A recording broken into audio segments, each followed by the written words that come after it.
Welcome, Om Shanti. Welcome to our show, Ek Mulakat. We are here in Mahakumbh and we are meeting all the great saints and Mahatmas. Today, also, we have a very special guest from Canada, Brother Lionel. Brother Lionel, welcome to our show. Thank you, Brother Anurag. So glad to be here with you. Yeah, nice to meet you. So, brother, I will just like to ask you have come to Mahakumbh in India here in Prayagraj. So how you are feeling? How's the experience? Huh. Well, it's very amazing because I was in the headquarters in the mount of the Brahmakumaris about 10 days ago. And at that time, after a big gathering, I found out that there was this Mahakumbh. And I was immediately attracted by the fact that this was a once in 144 years event and felt drawn to the fact that I must come and be here. So that was why we arrived here. And actually, it was quite the trek to get here. It was a long journey. And so, for me, going to India from Canada is a pilgrimage to go to God's house. And now, beyond that, there is this other part of the pilgrimage where it's going to the Varanasi, the holy city of Varanasi, Yeah, and or Benares, and then to come to this Mahakumbh. So it was this whole other segment which I've never experienced before in India, but which I'm experiencing, and it's wonderful. it's wonderful. You are feeling very great here. I'm feeling very great. I'm accustomed to India because I've been coming here for over 40 years, 40, 43, 44 years. And so I've seen India all over that time. And I have great love for my home country of France. And I have great love for the sister country of India. So France and India are great friends. And I feel there is a lot of similarity between those two cultures. And so I feel that very deeply in my heart when I'm here. Definitely, definitely. Mhm. And brother, I would just like to ask how your spiritual journey started. Like, what was that event which made you come to the spiritual path? You can just explain, in detail how it started. Yes. So I was born in a Catholic country, France, and I practiced that for my youth. And then when we immigrated to Canada, and I kind of lost touch with religion and with God. And so later on in my later youth, and when I was getting ready to choose a university to attend, I started to find that the need to connect with God was important. And so I did my search, reconnected with Christianity, and really had a deep love for the soul of Jesus and his marvelous efforts in becoming a saint and leading a religion. And one day, while I was traveling and on the metro in the city of Toronto, a big city in Canada, I met a little sister dressed in white. She was actually visiting Toronto. Okay. And on the subway, it was very busy. My bag is on the seat. And so I moved the bag. She sat next to me. And the next thing I know is we're talking about God. I'm telling her about Jesus, and she's telling me about the Brahmakumaris and this university in the mountains of Rajasthan where one can study. And I was looking for a university to enter for engineering, and I thought, gee, this sounds like a great university. She says, these people are dressed in white and they practice silence and they meditate and they do all these things and study. And then the kicker was, she says, these people, they say that God comes and manifests Himself at this place. And I thought, God comes and manifests. I have to go and see this place. Like, really? If God is coming, I have to see this, right? So we travel a long way. We travel right to the last station of the subway, 20 minutes, and then we traveled on the bus for 30 minutes together. So almost an hour we were together. By the time I got off the bus, I felt like this was an angel that was sent to me. I wanted to give her a hug, but you don't do that with angels, was my thought. Yeah. So that night I went and I sat on my bed and I thank God for showing me the way. So that was my start with the Brahmakumaris. Okay.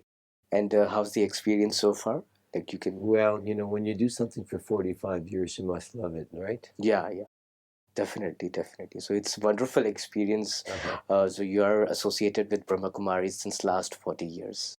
Wonderful, wonderful, Lionel. Uh-huh. And Lionel, I would just like to ask about Rajyoga meditation, Gee. which Brahmakumaris is teaching Yeah. to everyone. So, we've been walking around this Mahakumbh, and it takes a long time to get here. We're staying at a hotel, which is probably about 10 kilometers from here. And there are many people that are walking those 10 kilometers.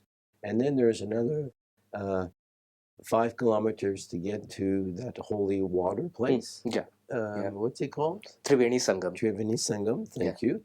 And then from there to the Brahmakumaris tent number 7 or area number 7, probably another 5 or more kilometers to come. So it's a lot of walking and and it's hot and it's a lot of people here. It's lovely and it's entertaining, but for someone my age, it also starts to become a little challenging. Okay. So when we entered the Brahmakumaris tent, and the brother led me to this computer program, interactive meditation, and that I am a soul. Mind spa. My mind? Spa. Spa. Yeah. When he led me to the mind spa, I felt like I had entered a spa because my body was tired. And then by entering the spa, I felt like, so this was my experience of the meditation. I felt like I had a spa. And it felt so good because it's loud, it's hot, it's noisy, there's a lot of people, and then you enter the mind spa and it's a completely different world. Definitely, definitely. So you felt relaxed, cool and calm immediately. And not only relaxed, cool and calm, but personally for me, because we've been traveling quite a bit, and we're staying in a hotel, um, I'm out of my regular routines. And so I felt like I needed to charge. And so I was getting charged because I felt a little bit uncharged before I reached, Yes, definitely, definitely. So how's this charging done?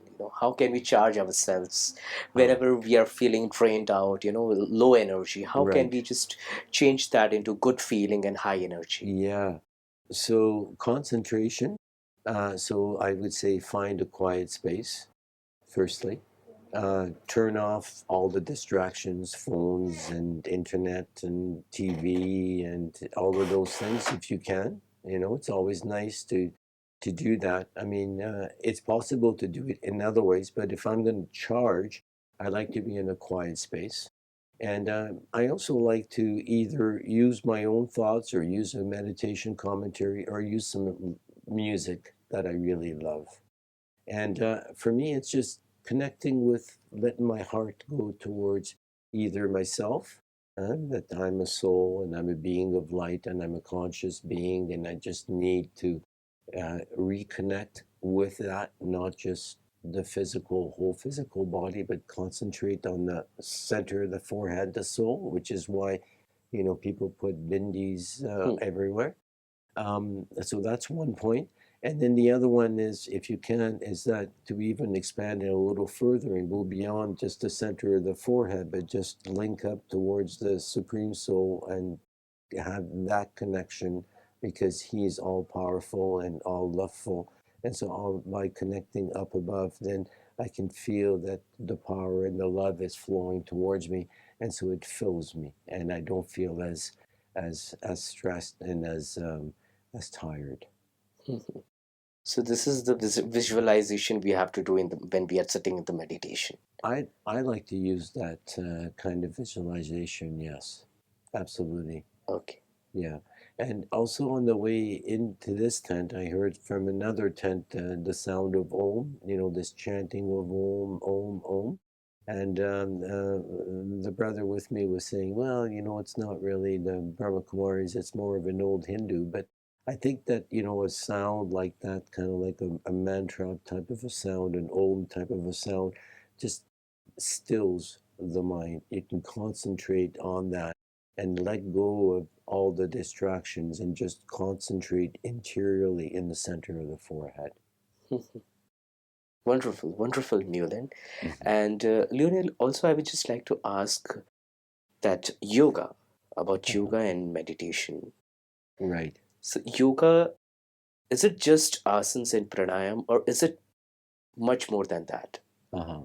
You know, I know that, India is the place that, who am I to teach the Indian No, people you can about share your yoga? thoughts and Uh-huh. opinion. Yeah, Because, India and yoga is like intertwined so yeah. long. And I'm a newcomer to that, even though I've been doing it for 45 years. But to me, yoga is a story of love. Okay. You know, I've been very fortunate to have met God. Okay. So when I think about that, it immediately fills my heart. So it's a story of It's better to express. love. So it's a story of love because, some people say meditation is very hard and you have to do all these hard exercises and all of these things. I think meditation is very easy. And, if you have love for God, and so many people here at the Melas have love for God. If you have love for God, then it becomes easy because really it's just talking to God. Meditation is just talking with your Father and having a conversation. So some people like to meditate and not have any thoughts. I find for me, lately, my experience has been I like to have thoughts because I like to kind of create that feeling about how fortunate I am and how lucky I am and how much I'm getting from Baba's company. So I, I like to create that feeling of bhavna and love. It's okay to express the emotions. Yeah. Yes, Neolin, that's perfectly correct. What you said is meditation is talking to God Uh-huh. and just speaking with God. Whenever we are feeling depressed Uh-huh. or upset, Yes. we are just connecting with the Supreme Soul or the God which we worship, and we just get the energy from the God, and then, we can feel that positivity and the energy which we need. Yes. Definitely, definitely. Yeah, and something more you would just like to say Uh-huh. about India Yeah. and the culture? India is great. I'll tell you that on our journey here, it's been a journey filled with impossibles that have become possible. And I'll give you a couple of examples. Okay. So here we are leaving Delhi, and we're leaving Delhi and getting on the bus because the trains are so full that we couldn't get a booking to go from Delhi to the holy city of Varanasi. Hmm. Uh, couldn't get, so we had to get on the bus. Except that we had so much luggage, brother. Okay. We had 10 pieces of luggage. Okay. So the cab gets to Pandam Bhavan in Delhi, and he comes to pick us up, and he goes, no, no, no, no, no. I can't take you to the bus station like this with 10 pieces of luggage and 3 people. My car won't fit all of this. So we're thinking, oh boy, we had made the mistake of leaving a little bit late, So we stopped another cab. So one brother, Chirag, goes in the cab and has 10 boxes with him. And then the two of us follow, and we've got almost no luggage. We're following. and traffic jams absolutely everywhere. We're phoning Chirag. The sister that I'm traveling with is phoning the bus driver and saying, we're going to be a couple of minutes late. Can you wait? He says, absolutely not. So we get to the location right at 4:30, but there is a horde of buses. So which one is ours, right? So I see Chirag, and Chirag is stopping the bus, saying, no, you can't go. He's got 10 boxes and 10 suitcases. So it was so funny. We made it in this bus. We were the last people on. Like, we just made it by the skin of our teeth. Huh? So when we got to Varanasi, and somehow we realized that we didn't get off at the right stop. So we asked the bus driver to let us off. The bus driver lets us off. He lets us off, and on the side of a 6-lane highway, he lets us off on the sign. We're sitting on the side of a highway with 10 pieces of suitcase, and we're sitting there, and we're phoning the brother from the center in Varanasi, and he says, where are you? Well, we'll send you a GPS coordinate. Like, it was just absolutely, mayhem. But, to be expected when you're in India, I find that, it's like a wild safari at times. So we did this. Anyways, it's been a little bit of fun, a little bit of challenge, but India is Was great. it like an adventure? You felt it was like Totally, adventure? it's like I call it a safari adventure, right? Because safari is known in India, so it's a safari adventure to get here. And of course, when then we took a cab driver to take us to Allahabad from Varanasi, but they can only go so far. So again, we're with so much luggage. Now we've left 3 boxes with books in Varanasi, but now we still have 7 pieces of luggage between the 3 of us. And, you've seen the crowds of people over there. So we decided that we had a place to go to, but how to get to that place since there was no taxis or anything, and, still quite a bit of luggage. So we just booked a hotel right behind us, walked into a hotel. Yes, we have a room. Okay, we're here. And every day to come here now, we're getting on the back of motorbikes, and the police are saying, no, you can't go through. So the motorbikes go around the police barrages. It's a lot of fun. It's just it's a complete challenge. So when you were asking me earlier about my yoga experience, that's why I said that until I came into the special experience there on the computer, my yoga had been a little bit challenged lately, so it felt really good to do that meditation experience. I'm really rejuvenated. Yeah, so thank you for allowing me and providing me that opportunity. So, Leonel, Haji. you came to Brahmakumaris campus in Mahakumbh, and you saw the pradarshini Yes. of Brahmakumaris. Yes. So, how did you feel? How was the pradarshini?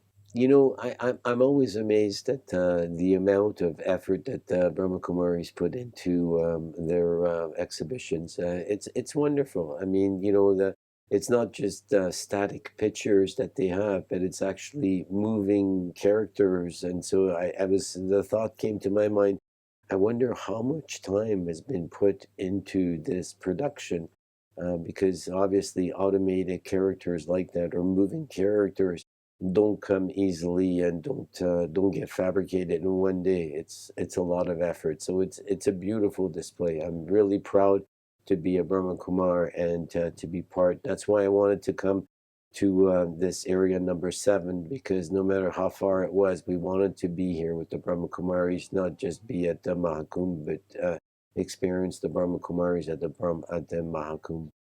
My first year to India was the Mahayagya in Red Fort, Delhi in 1980. That was my first trip to India.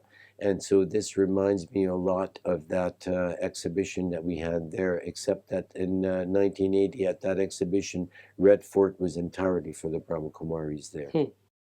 Definitely. And any message you would like to give to audiences of India and all over the world, people of Canada, France, and India? I love India. I love spirituality. I love those places. I love to go to France and go to churches, and I love all the beautiful places and the forests and the beautiful nature in Canada. And so I would just like to remind people, to invite people to come and experience with people that are practicing meditation in a way that's easy to connect with themselves and with God. And also remind people that the Brahmakumaris are a spiritual university which provides some insight into the most amazing topics like who am I, the time, the world clock of 5,000 years, the world tree of all religions. And these are things, and the time that we're in, the special time that we're in, these are things that I think are hard to find anywhere else. But are very readily available with the Brahmakumaris. And it's not just here at the Mahakumbh, it's not just in Mount Abu, it's anywhere center that you visit throughout the world. So I'd encourage you to find out a little bit more about the Brahmakumaris. Okay. Thank you. Thank you so much, Leolin, for giving your time and coming to the studio and sharing your My experience. It pleasure. was very nice meeting you. And the same. Thank you. Thank you, Anurag. Bye. So, friends, like we heard, that whenever you are feeling upset or depressed, you have to simply sit in meditation, close your eyes, and just remember the God which you worship. It can be any deity or it can be the Supreme Soul. And you have to just think that you are getting the positive energy from God, and that positivity is making you feel good, and it is charging up your body, and it is making you energetic. So, that is what we do in meditation. Meditation is all about speaking with God, it's a conversation with God. With that, we will wrap up the session, and next time we will meet with another special guest. Till then, stay tuned. Thank you.